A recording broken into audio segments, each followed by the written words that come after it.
Hello everybody and welcome back to I Was a Teenage Exocolonist. We return once again to our friendship with Tang and nobody else. We're only hanging out with Tang and we're going to continue to do that starting right now.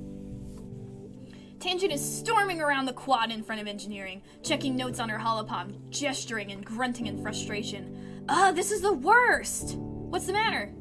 I can't possibly, she says, her voice cracking. She seems too upset to even explain it. Professor Howell, she tries again. Howell, he was helping me with this physics chapter and now he's...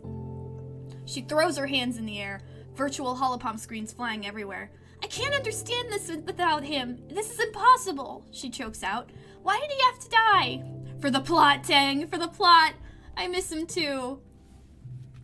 Tang nods angrily. He was a good teacher, she says. He didn't deserve to die. I wish I could have done something to save him. You both go quiet for a few seconds. Eventually, Tang sighs. Well, we can't count on the adults to protect us, that's for sure, she says. We'll have to do it ourselves. Can I help you study? Tang looks like she's about to decline, but then gives you a considering look. Thank you, Yabby. We may not always be able to rely on the adults, but we're not alone in this. I have you. Helped Tangent. Hell yeah. Aha! The first one! I think this is the first time I managed to grab one. Tang! It's for you! I have something for you! Boom! How's our friendship looking? Oh my goodness, we're already at we're only 12 and we're at 70. Dang! We may get to a point where I could just do other stuff because our friendship is as high as possible. Who knows? Congruence has been a part of your life for as long as you can remember. It's hard to imagine a time when people didn't have access to such all-powerful, all-knowing intelligence. How did people used to learn anything? I don't know. I'm in college and I don't know what the fuck I'm doing. Oh. All done. Alright, we're very stressed out. Oh no. You wake up from your latest recurring dream, a monster crushing the colony gates and stampeding through the square. You try different strategies every night. This time you ran away from it and hid. It worked a lot better than the dreams where you try to fight it. When you wake up, there are tears drying on your face. It felt real enough that for a moment, you just lie in bed with your eyes closed and try to calm your breathing. You blearily rub your eyes and... Surprise! Oh, it's your birthday! Your dad leaps onto your bed and gives you a big cuddle. Happy birthday, little tomato head. 12 years old. Wow, can you believe it? No, your mom answers for you, laughing as she hands you your presents. It was just yesterday and Tessonant was showing me how to change your diaper. Because it's your birthday, your parents have brought in food from the canteen so you can eat all together on your bed. As you stuff your face with savory tofu chunks, you open your present. Which one is your favorite? Alright, let's see what they do. That one is 0. +1 to strength cards. That's social cards. None of these are extremely helpful.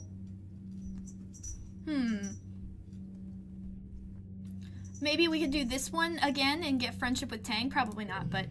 A photophoner! This instrument is part flute and part paintbrush and uses Neuralink to paint holograms in the air as you play. How did Tangent know? What a great gift. You can't wait to practice it in the lounge. Everyone's going to love it. We're not going to do that. As your dad clears away the wrapping paper and the dishes from your breakfast, your mom folds her hands on the table and gives you a serious look. Uh-oh. So, she says, we've been here 2 years now. I know your dad and I have always said you're in charge of your own schedule, but we've been keeping an eye on you. A loving eye, your dad interjects, stuffing wrapping paper into the recycler pickup bin. A trusting, gentle eye. Professor Howell used to tell us all the time how hard you're trying in school, your mom continues. That's great. Your dad and I are really proud of you. Working might seem fun and grown up when you're a kid, but if you want to do more than manual labor, you'll need some book smarts too. Your dad joins again. So, it's time to start thinking about how you're going to contribute to the colony when you're older. At the look on your face, he laughs. Don't worry, we're not going to make you get a job right now. We're just asking, what do you want to be when you grow up? A teacher. Your mom smiles sadly. I'm sure he would have loved to hear that, she says. The colony will need someone as passionate about teaching as he was. Well, your mom starts to get up. I'm sure your friends all want to wish you happy birthday. She stops and snaps your fingers. Oh, and you might not have considered a career as a depot clerk, but Al and Bernie mentioned their daughter Mars is working there, and she needs some help. Now that people can freely order luxuries, it's pretty busy there. Sure beats shoveling dirt, your dad laughs. If you don't take that job, tell Mars I'll be right there. Your mom rolls her eyes and smiles. I might actually do that just to get some kudos, because if we could buy some stuff, that'd probably be helpful. Oh, I need organizing 10 or greater. I don't have much organizing, do I? What have we got at the supply depot? Ooh, Plus 30 engineering. I want it. Plus 10 reasoning. 15 plus to all skills. Those are so good, but I don't have any money. You're sitting up on the corner when you notice something unusual. It's Deese. He's crawling out through a drainage pipe in the wall and sneaking out. You watch him carefully slide the heavy metal grate back into place behind him and then disappear into the nearby trees. What do? I'm not a snitch. Well, that's just none of your business, is it? Make note of where Deese came out, just in case you decide you'd like to sneak out on your own one day, too. You could come and go via his secret drain pipe entrance between the sports ball pitch and the garrison pavilion. Cool, we got it. And I'm supposed... Oh, yeah, we can tell Tang. I am a snitch to Tang. You tell Tangent where Deese has been going. You tell her he's been sneaking out to explore the jungle. Not far away, but outside the walls. Tang looks concerned. Really? She says, wringing her hands. Is it safe? I'll keep him safe? She eyes you skeptically. Full offense, Yabby, but you're just a kid, she replies. However, I suppose it's good to know he's not alone out there. He is. I've not gone out there a single time, but whatever. Alright, back to what we do best. Engineering. Ooh, you should have known better, Tangent, you hear as you walk past the laboratory. Curious, you listen at the door. Chief Engineer Instant sighs. I know you meant well, but your presumption has cost us 3 months of work. You can't simply look at an experiment and change the parameters to your liking. Getting results is not the same as doing good science. Your findings, however scientifically interesting, are useless to us without methodological underpinnings. Tang's response is more subdued than you've ever heard her before. I'm sorry, Chief Engineer, she mumbles, looking down at the floor. I recognize the error of my ways. I should hope so, Instance replies, pinching the bridge of her nose with her fingers. I'll expect you in the lab first thing tomorrow morning, and I'll personally supervise your work in resetting the experiment. You flatten against the wall as Instance breezes past you, barely giving you a second look as she strides down the hallway. You poke your head inside the laboratory, where Tang scowls and wipes her eyes. What do you want? It'll be better the second time around. Tang nods.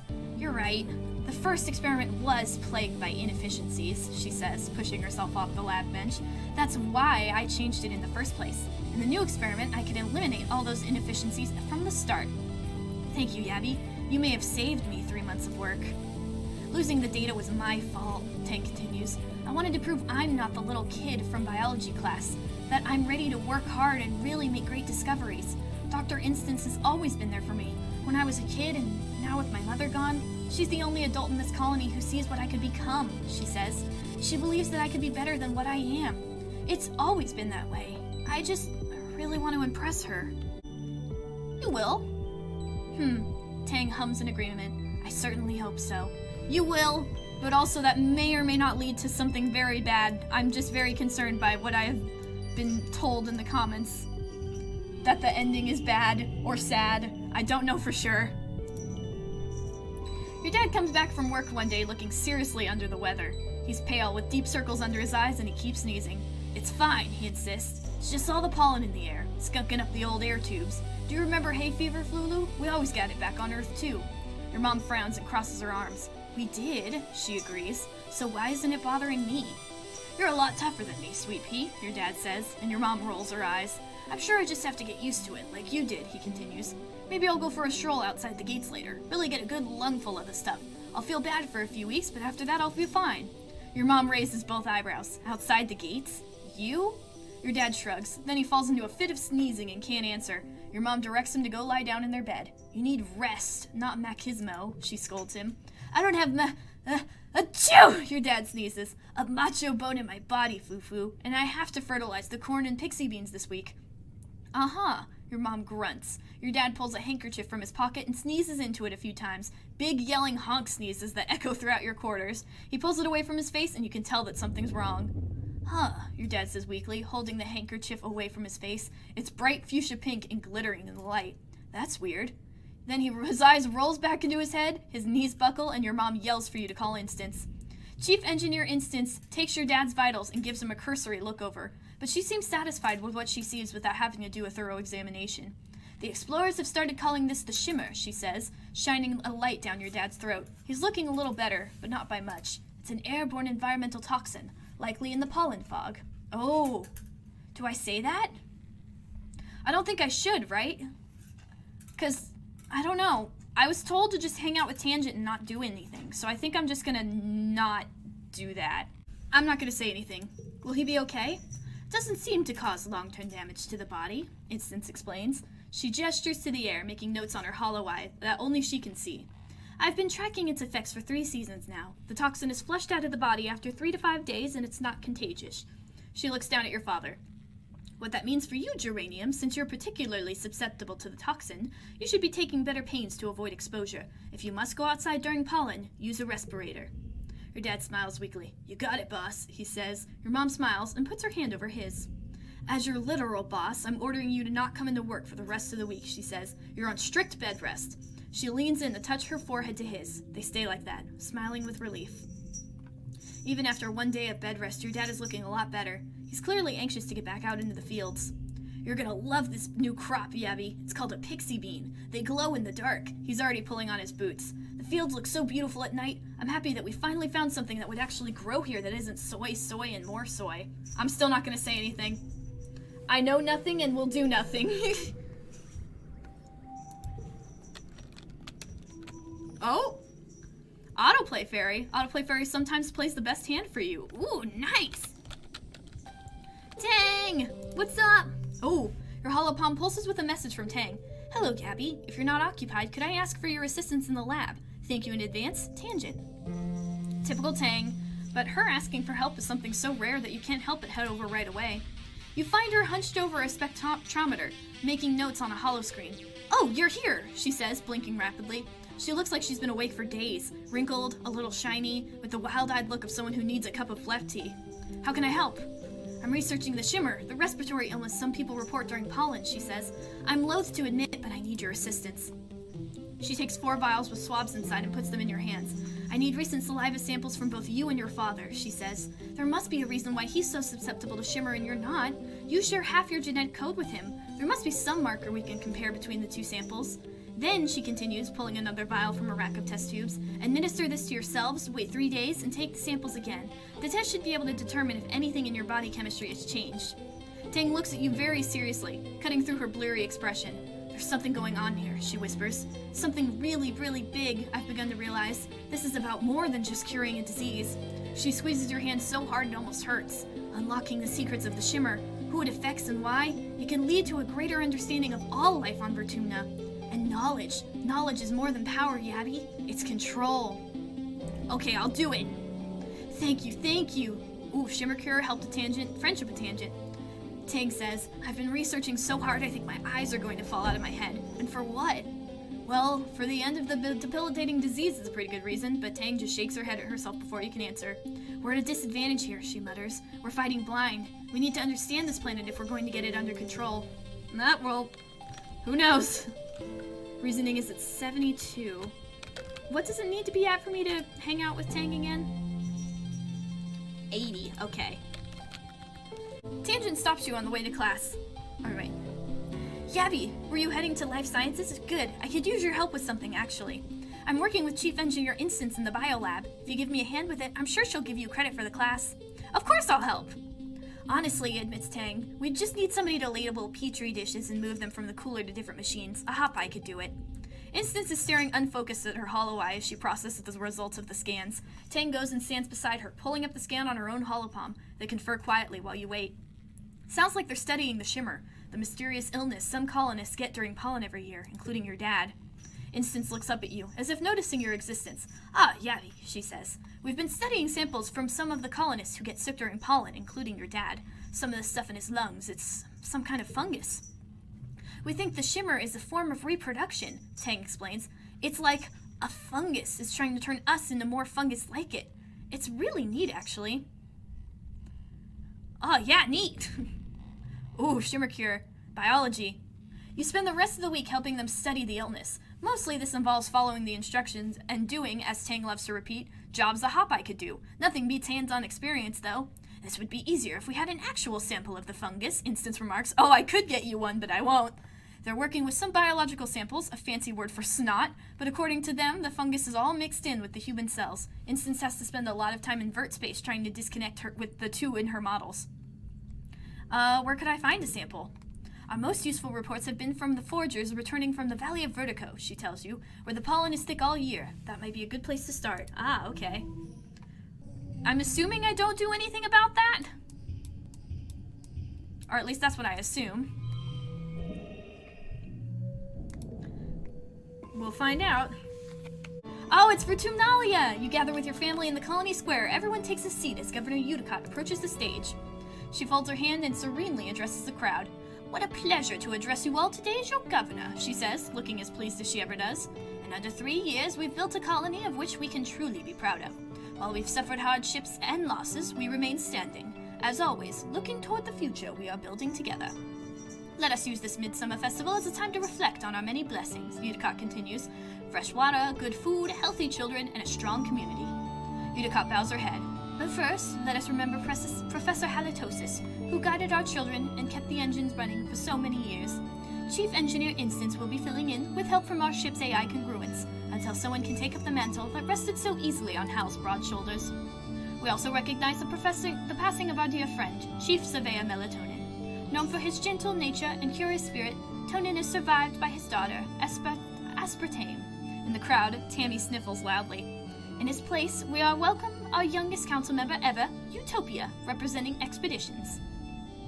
Udicott invites the rest of the council to stand and be recognized among the crowd, including your mom, who huffs in an annoyance. Oh, I remember this speech. I'm gonna just skip by it. And science fair. Tangent's project involves how the surveyor's gliders work, something to do with the material they're made from reacting with the magnetic field of the planet, combined with solar energy collected from the wings. You turn her out, only zoning back when Tang stumbles through one of the judge's technical questions. You catch a look of pained frustration as she realizes she doesn't know the answer. Tammy's experiment is a tray of lumpy, misshapen, half-melted marshmallows. She says she wanted to find a Vertumnan alternative for marshmallow using aquafaba instead of gelatin or eggs like they would have on Earth. She says she had a successful version, but she ate it because she was so anxious about the presentation. The judge's turn to you next. My turn! Reasoning challenge, too. This may raise our reasoning even faster. 4, 3, 2...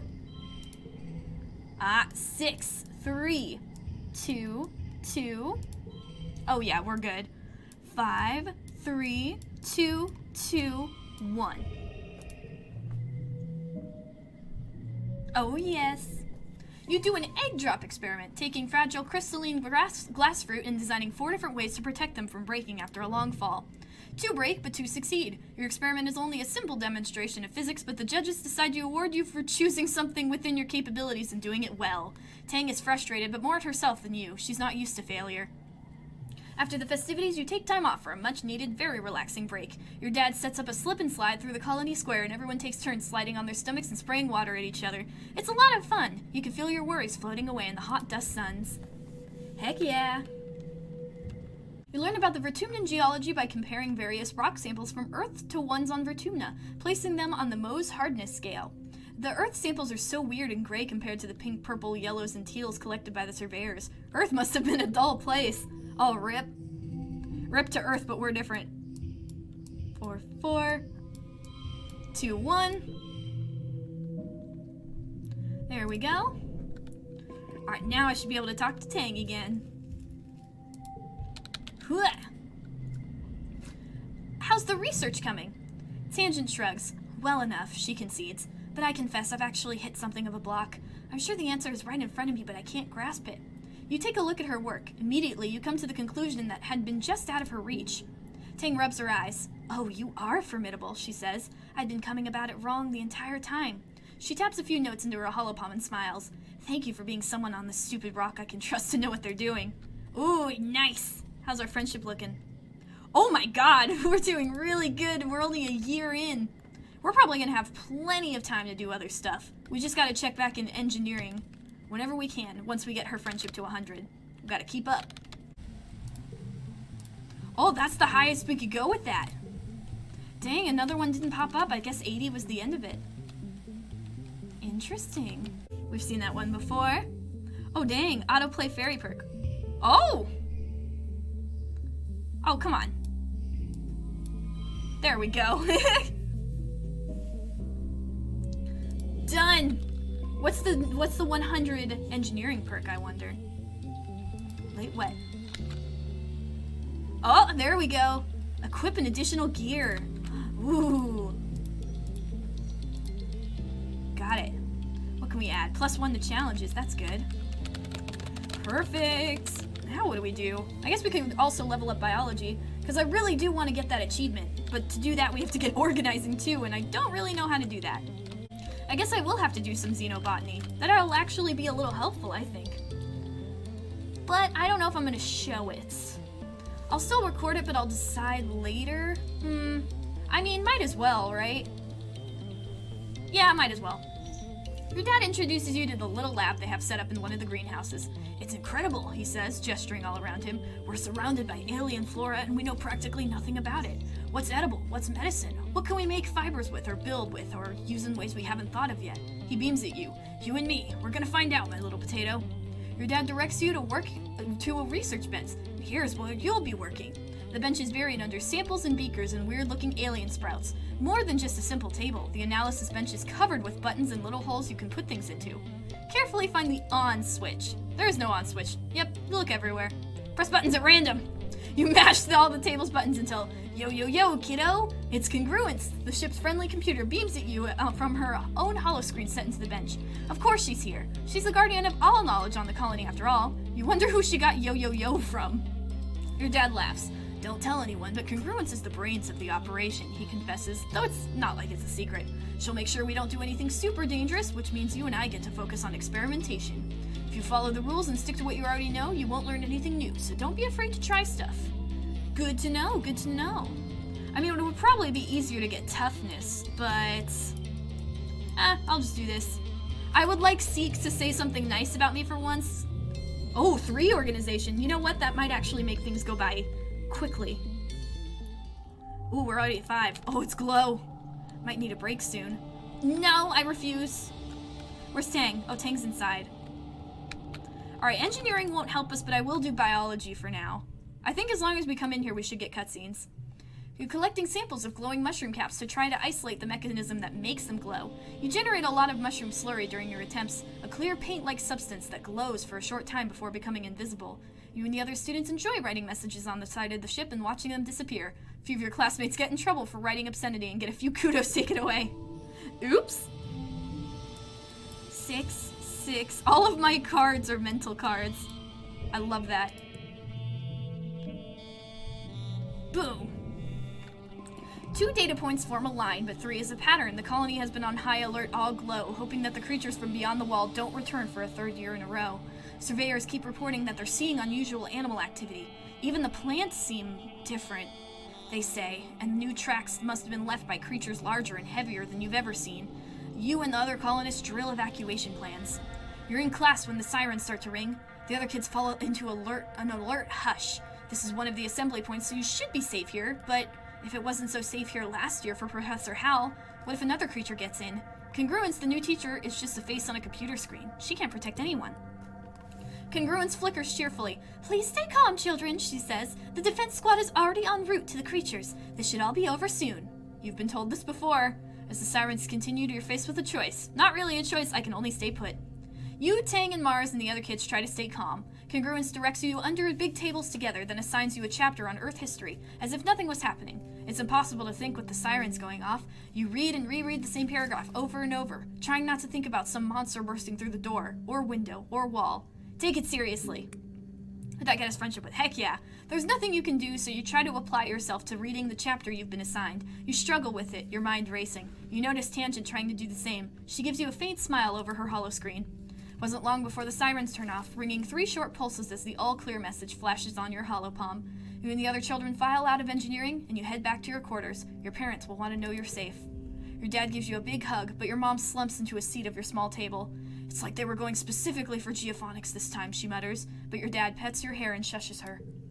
I'm sure it was just bad luck, Flulabelle, he says, but your mom shakes her head and folds her hands in front of her mouth, staring out the porthole window at the fields. Dun dun dun! Little do they know, soon they will be starving. Oh! Age 13 has begun! And we're at 96 with Tang.